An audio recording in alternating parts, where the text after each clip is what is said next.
Good morning everyone. વિદ્યાર્થી મિત્રો, હું વિશાલ મેર આજના આપણા એક જનરલ નોલેજના લેક્ચરની અંદર આપ સર્વનું હાર્દિક સ્વાગત કરું છું.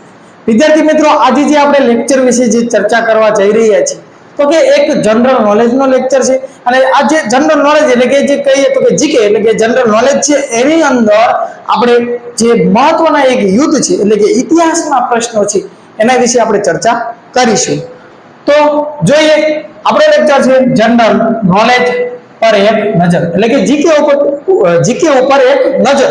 અને એની અંદર આપણે જે કહેવાય અગત્યના ઇતિહાસના જે પ્રશ્નો છે એટલે કે ઇતિહાસના જે પ્રશ્નો છે અને એ ઇતિહાસની અંદર જે કહેવાય મહત્વની જે લડાઈ થયેલી, મહત્વના જે યુદ્ધો થયેલા, એ યુદ્ધ વિશે આપણે આજે ચર્ચા કરીશું. અને એની અંદર આપણે જે ટોપિક છે નજર હટી દુર્ઘટના ઘટી એટલે કે આ જે તે પ્રશ્નો છે એની અંદર જો આપણે થોડીક મિસ્ટેક કરીએ તો જવાબ ઘણો બધો ચેન્જીસ થઈ જવાની સંભાવના રહેલી છે. તો જોઈએ તો કે મહત્વના યુદ્ધની અંદર આપણે પહેલી ચર્ચા કરીએ તો કે તરાઈ છે એના યુદ્ધ આપણને જોવા મળે છે. તો કે અહીંયા મેં જે તરાઈના યુદ્ધ છે એની અંદર 3 તરાઈના યુદ્ધ છે એ તમને દર્શાવ્યા છે. તો કે એની અંદર કહેવાય છે પ્રથમ તરાઈનું જે યુદ્ધ છે એ 1191. તરાઈનું પ્રથમ યુદ્ધ, તો કે આ તરાઈનું જે પ્રથમ યુદ્ધ છે એ કોની વચ્ચે લડાયું હતું તો કે પૃથ્વીરાજ ચૌહાણ અને મોહમ્મદ જે ઘોરી છે આ બંને વચ્ચે કહેવાય તરાઈનું પ્રથમ યુદ્ધ લડાયું હતું. તરાઈનું પ્રથમ યુદ્ધ પૃથ્વીરાજ ચૌહાણ અને મોહમ્મદ ઘોરી. ત્યાર પછી તરાઈનું જે બીજું યુદ્ધ છે એ ત્યાર પછીની જ સાલવારી એટલે કે ત્યાર પછીના જ વર્ષે 1192 ની અંદર. અને આ યુદ્ધનું નામ શું હતું તો કે તરાઈનું યુદ્ધ. એ બીજું તરાઈ છે એનું બીજું યુદ્ધ હતું. અને એ પણ કોની વચ્ચે લડાયું હતું તો કે પૃથ્વીરાજ ચૌહાણ અને મોહમ્મદ ઘોરી વચ્ચે. તો તરાઈનું પ્રથમ અને દ્વિતીય જે બે યુદ્ધ છે એ કહેવાય છે કે પ્રથમ 1191 અને દ્વિતીય છે 1192 ની અંદર આ તરાઈનું યુદ્ધ લડાયું હતું. અને બંને યુદ્ધ છે એ પૃથ્વીરાજ ચૌહાણ અને મોહમ્મદ ઘોરી વચ્ચે લડાયું હતું. ત્યાર પછી જોઈએ તો કે તરાઈનું ત્રીજું યુદ્ધ છે એ 1215 ની અંદર લડાયું હતું. તો કે આ 1215 ની અંદર તરાઈ છે એનું જે ત્રીજું યુદ્ધ થાય છે એ કોની વચ્ચે થાય છે તો કે તરાઈ છે એનું ત્રીજું યુદ્ધ ઇલ્તુત્મિશ અને યાલ્દોજની વચ્ચે થાય છે. એટલે કે આ તરાઈ છે એનું ત્રીજું યુદ્ધ 1215 ની અંદર અને ઇલ્તુત્મિશ અને યાલ્દોજ આ બે વ્યક્તિ વચ્ચે તરાઈ છે એનું યુદ્ધ લડાય છે. તો કે તરાઈના 3 યુદ્ધ વિશે આપણે ચર્ચા કરી. તો કે એની અંદર 1191, 1192 અને ત્રીજું જે તરાઈ છે એનું યુદ્ધ 1215 ની અંદર થયું. પ્રથમ અને દ્વિતીય કહેવાય છે પૃથ્વીરાજ ચૌહાણ અને મોહમ્મદ ઘોરી વચ્ચે લડાય છે, જ્યારે ત્રીજું યુદ્ધ છે તરાઈનું એ કહેવાય છે ઇલ્તુત્મિશ અને યાલ્દોજની વચ્ચે લડાય છે.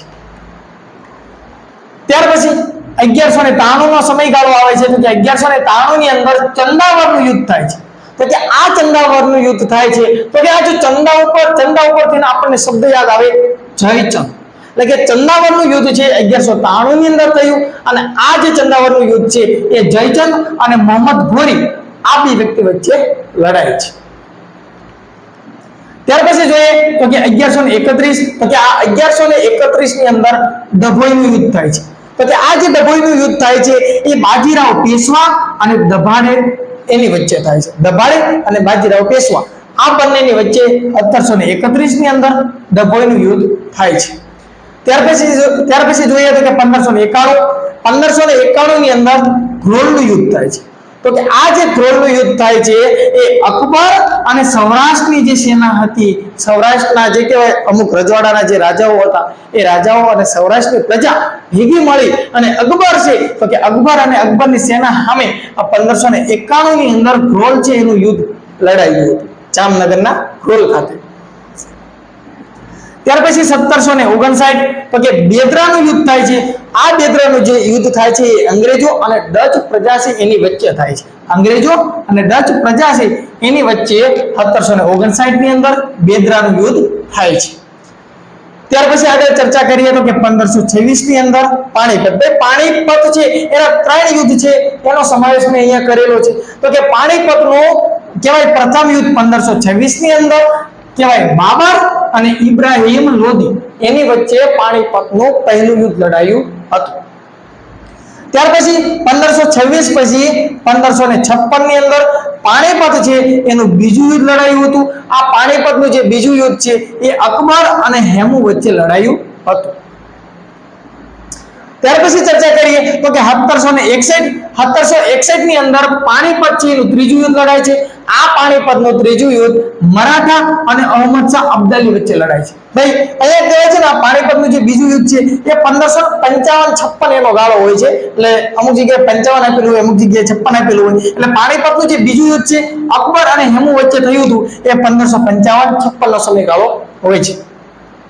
1761 તો કે પાણીપત એનું ત્રીજું યુદ્ધ તો કે મરાઠા અને અહમદ શાહ અબ્દાલી વચ્ચે ત્રીજું યુદ્ધ લડાયું હતું. ત્યાર પછી જોઈએ તો કે 1576 આ 1576 ની અંદર હલ્દી ઘાટી છે એનું યુદ્ધ લડાય છે. 1576 એની અંદર હલ્દી ઘાટી છે એનું યુદ્ધ લડાય છે. તો કે આ હલ્દી ઘાટીનું યુદ્ધ છે એ અકબર અને રાણા પ્રતાપ એની વચ્ચે લડાય છે. ત્યાર પછી 1527 ની અંદર ખાનવાનું યુદ્ધ થાય છે. આ ખાનવાનું જે યુદ્ધ થાય છે એ બાબર અને રાણા સાંગા એની વચ્ચે ખાનવાનું યુદ્ધ લડાય છે 1527 ની અંદર. ત્યાર પછી 1528 તો કે 1528 ની અંદર ચંદેરીનું યુદ્ધ થાય છે.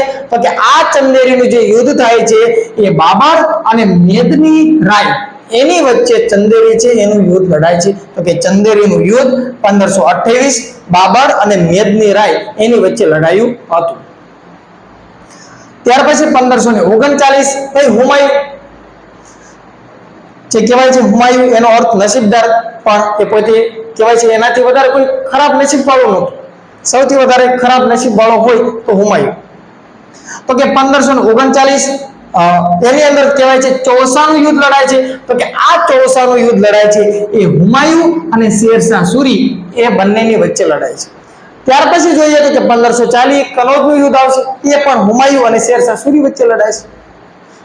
તો 1540 તો કે કનૌજનું યુદ્ધ થાય છે. આ કનૌજ છે એનું યુદ્ધ હુમાયુ અને શેરશાહ સૂરી વચ્ચે લડાય છે. તો અહીંયા આપણે કહેવાય છે કે આ બંને યુદ્ધ 1539 ચોસાનું યુદ્ધ અને 1540 એ કનૌજનું યુદ્ધ, આ બંને યુદ્ધ 1539 ચોસાનું યુદ્ધ અને 1540 કનૌજનું યુદ્ધ, આ બંને યુદ્ધ છે એ હુમાયુ અને શેરશાહ સૂરી છે એ બંનેની વચ્ચે લડાયા હતા. ત્યાર પછી 1555 તો કે 1555 ની અંદર સિર હિંદ નું યુદ્ધ થયું હતું. એટલે કે 1555 ની અંદર સિર હિંદ નું યુદ્ધ થયું હતું. તો કે આ સિર હિંદ ના યુદ્ધ ની અંદર હુમાયુ અને સિકંદર સૂરી આ બંનેની વચ્ચે સિર હિંદ નું યુદ્ધ લડાયું હતું. ત્યાર પછી 1757 તો કે 1757 ની અંદર પ્લાસીનું યુદ્ધ, એના વિશે તો બધા જાણતા હોય. પ્લાસીનું યુદ્ધ રોબર્ટ ક્લાઇવ અને સિરાજ ઉદ્દૌલા આ બંનેની વચ્ચે લડાયું હતું. અને ત્યાર પછી 1764 તો કે 1764 ની અંદર બક્સરનું યુદ્ધ થયું હતું. આ બક્સરનું યુદ્ધ મીર કાસિમ અને અંગ્રેજો એ બંનેની વચ્ચે લડાયું હતું. ત્યાર પછી જોઈએ તો કે 1760 આ 1760 ની અંદર વાડી વંશનું યુદ્ધ થયું અને આ વાડી વંશનું યુદ્ધ છે એ અંગ્રેજો અને ફ્રેન્ચો આ બંનેની વચ્ચે લડાયું હતું.